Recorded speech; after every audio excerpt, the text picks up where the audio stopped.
అందరికీ నమస్కారం. ఈ రోజు మన గౌరవ అతిథులు భూపతి రాజు శ్రీనివాస వర్మ, కేంద్ర మంత్రి వర్యులు, ఉక్కు మరియు పరిశ్రమల శాఖ మంత్రి వర్యులు. ఈయన పెద్ద డేషన్ చెప్పక తప్పదు. ఎందుకంటే ఇతనికి నిలువెల్లా కులగజ్జి మతము అనేటువంటిది నరాల్లో జీర్ణించుకుపోయి ఉంటుంది. ఇతడు విద్యార్థి దశ నుంచి ఆర్ఎస్ఎస్ లో పనిచేశాడట. కరుడు గట్టినటువంటి ఆర్ఎస్ఎస్ కార్యకర్తట. ఇంత కులగజ్జి, ఇంత మత గజ్జి ఉన్నవాడి ప్రపంచంలో ఉండడు. ఇతనిది నోరు కాదు, అతనిది మలద్వారమే. ఏం మాట్లాడుతాడో తెలియదు. ఎంఏ చదువుకున్నాడట, లా చదువుకున్నాడట. బుద్ధి జ్ఞానము కూడా లేనటువంటి ఈరా మన యొక్క కేంద్ర మంత్రి అని చెప్పి యావత్ సమాజం అంతా సిగ్గుపడుతుంది. నిన్నగాక మొన్న భోగాపురం ఎయిర్పోర్ట్ ఓపెనింగ్ వచ్చిన మోడీని జాకీ పెట్టి పైకి లేపేశాడు. ఎంత చెక్క బదిలీ చేశాడంటే చెప్పలేను. ఇకపోతే డిప్యూటీ సీఎం ను పట్టుకొని సీఎం అంటాడు, సీఎం ను పట్టుకొని డిప్యూటీ సీఎం అంటాడు. అన్ని నచ్చి మాటలు మాట్లాడాడు. ఏమన్నా తాగొచ్చాడో ఏమో మనకు తెలియదు. మొదలు పెట్టరా భూపతి రాజుగా. మతకి నరేంద్ర మోడీ గారి నాయకత్వం. నేను ఏం మాట్లాడినా బ్యాలెన్స్ గా మాట్లాడతాను, పిచ్చిగా మాట్లాడను. నా దగ్గర అరుపులు కేకలు ఉండవు. ఇప్పుడు చెప్తున్నారు, ముందే చెప్పాలి కదా. పనికిరాని అరుపులు, పరికిరాని కేకలు. ఎవరన్నా అనవసరంగా మాట్లాడితే మటుకు అవసరానికి దెబ్బ తెలియకుండా, నొప్పి తెలియకుండా పొడి చేయగలండి. అవసరానికి దెబ్బ తెలియకుండా, నొప్పి తెలియకుండా పొడి చేయగలండి. చూసారు కదండి దుర్మార్గుడు ఏం మాట్లాడుతున్నాడు. వీడికి నచ్చకపోతేనంట నొప్పి తెలియకుండా పొడి చేస్తాడంట. ఏంట్రా పొడిచేది? నువ్వు కడుపు కన్నం తిన్నావా, అశుద్ధం తిన్నావా రా భూపతి రాజుగా? నీ బతుకు చెడ. కులము మతము గజ్జి తప్ప నీకేమీ లేదు కదరా. నీ ఊరికెళ్తే చెప్పారా నీ గురించి? ఎంత లుచ్చగాడువో అందరికీ తెలుసురా. నువ్వు ఎవడైనా నీకు అడ్డం వస్తే నొప్పి తెలియకుండా పొడి చేస్తావా? అంటే ఎన్ని మంటలు చేస్తున్నావురా? నీ మీద సుగోటగా ఎందుకు కేసు బుక్ చేయకూడదురా ప్రభుత్వము? కడుపు కన్నం తిన్నావా, గడ్డి తిన్నావా? నువ్వు అసలు కేంద్ర మంత్రిగా పనికిరావు. నువ్వు వెంటనే రాజీనామా చేయాలని చెప్పి యావత్ సమాజం అంతా సిగ్గుపడుతుందిరా నిన్ను చూసి. నీ బతుకు చెడా. ఈ విధంగా పెద్ద ఎత్తున ఆంధ్ర రాష్ట్ర అభివృద్ధికి తోడ్పడుతున్న మీకు రాష్ట్రంలో ముఖ్యమంత్రి పవన్ కళ్యాణ్ గారు, ఉప ముఖ్యమంత్రి రారా? ముఖ్యమంత్రి పవన్ కళ్యాణ్ గారు, ఉప ముఖ్యమంత్రి నారా, ముఖ్యమంత్రి చంద్రబాబు నాయుడు గారు, ఉప ముఖ్యమంత్రి నారా ఓయమ్మా చాలా చిన్న సెకల్లో ఎవరా నీలో. నిన్ను చూస్తా అంటే నాకు వాంతి వస్తుందిరా. అన్నం కూడా తినబుద్ధి కావడం. ముఖ్యమంత్రి నారా చంద్రబాబు నాయుడు గారు, ఉప ముఖ్యమంత్రి పవన్ కళ్యాణ్ గారు సారథ్యం. శ్రీనివాస్ వర్మ గారు, మీరు డైలీ భోజనం చేస్తున్నారా లేక మలద్వారంలో ఉంచే వచ్చే మలాన్ని నోట్లు వేసుకుంటున్నావా? కడుపు కన్నం తింటున్నట్టు లేదురా నువ్వు మాట్లాడే మాటలు. ముఖ్యమంత్రి ఎవరు, ఉప ముఖ్యమంత్రి ఎవరు? ఏం కళ్ళు పోయాయా, చెవులు దొబ్బాయా, లేక రాత్రి తాగిన మందు దిగలేదా, లేకపోతే నీకేమన్నా మతి భ్రమించిందా? ఎందుకైనా మంచిది హాస్పిటల్లో చూపించుకో. పక్కన మోడీకి మరి కళ్ళు దొబ్బాయో చెవులు దొబ్బాయో మరి నాకు అర్థం కావడంలే. నీ బతుకు చెడా. ఇది కులగర్వమేరా. నీకు కులగర్వంతో ఎగిసెగిసి పడుతున్నావు నువ్వు. నీకు ముందుందిరా ముసళ్ళ పండగ.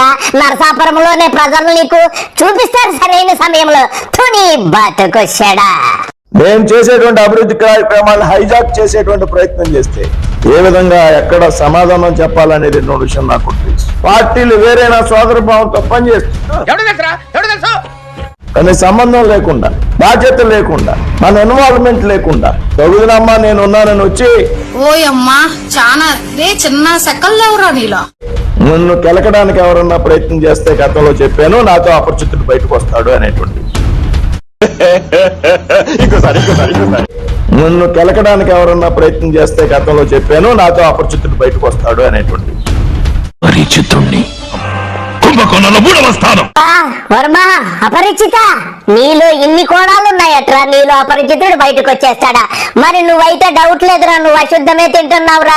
నువ్వు ఒక కేంద్ర మంత్రి వారా? ఏం మాట్లాడుతున్నావురా? నీ అపరిచితుడు వచ్చేసి అందరినీ పొడి చేస్తాడా? ఒరే, నీకు ఆర్ఎస్ఎస్ లో ఏం నేర్పించారా? మర్డర్లు చేయమని నేర్పించారా? నొప్పి తెలియకుండా పొడి చేయమని నేర్పించారా? కడుపు కన్నం తినడం లేదురా నువ్వు. నీ జన్మెందుకురా? నీ బతుకు చెడా. నిన్ను దేంతో కొట్టినా గాని పాపం లేదురా. నీ ఎంత దుర్మార్గుడు, ఇంత లోఫర్ గాడు కేంద్ర మంత్రిగా పనికిరాడు. ఉక్కు శాఖ మంత్రి అంటే ఈడు మళ్ళా కేంద్ర పరిశ్రమల శాఖ మంత్రి అంట. కడుపు కన్నం తింటే కదరా.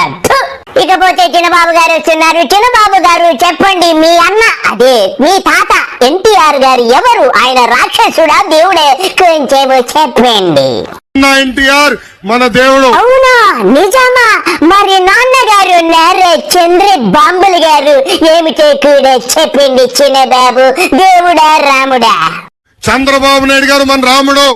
ఎంత మాట అన్నారు చిన్నబాబు గారు? నారా బాంబు గారు రాముడా? నిజమే, ఆయన వెన్నపోటు రాముడు. మరి మీరు గ్యారంటీగా రావణుడే అవుతారు నాకు తెలిసి. చెప్పండి చిన్నబాబు. ఈ లోకేష్ మూర్ఖుడు. ఇప్పుడు చెప్తున్నారు, ముందే చెప్పాలి కదా. చిన్నబాబు గారు, మీ గురించి మీరే చెప్పుకుంటుంటే నా మనసు ఎంతో ఆనందముగా ఉంది. మీరు మూర్ఖులేంటి బాబు గారు? మీరు పరమ మూర్ఖులని మాకు తెలుసు. ఇకపోతే మీ అన్నయ్య, అదే మీ దత్తన్నయ్య పవన్ కళ్యాణ్ గారు వస్తున్నారు. ఆయన ఇప్పుడు యాక్షన్ చేస్తారు. చక్కగా పిల్లవాడిని ఎత్తుకుంటారు. ఆ తర్వాత శానిటైజర్ తో చెయ్యి కడుక్కుంటారు. ఈయన గురించి తర్వాత మన మాస్టారు రాకేష్ మాస్టర్ గారు వస్తారు. అన్ని విషయాలు చెబుతారు. దయచేసి చూడండి. A few moments later.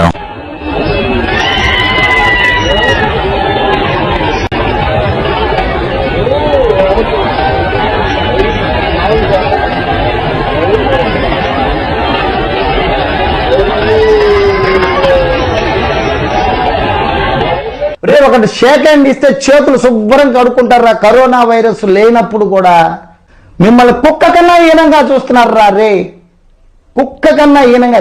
ఇంకా సిగ్గు రాలేదురా మీకు? రాకేష్ మాస్టారు, వీళ్ళకి సిగ్గు లజ్జ ఎక్కడ ఉంటది? మీరు ఎన్నో సినిమాల్లో చూసింటారు ఈ అన్నదమ్ముల్ని. ఇంత నీచులు, ఇంత దౌర్భాగ్యులు ఎక్కడా ఉండరని తెలిసింది.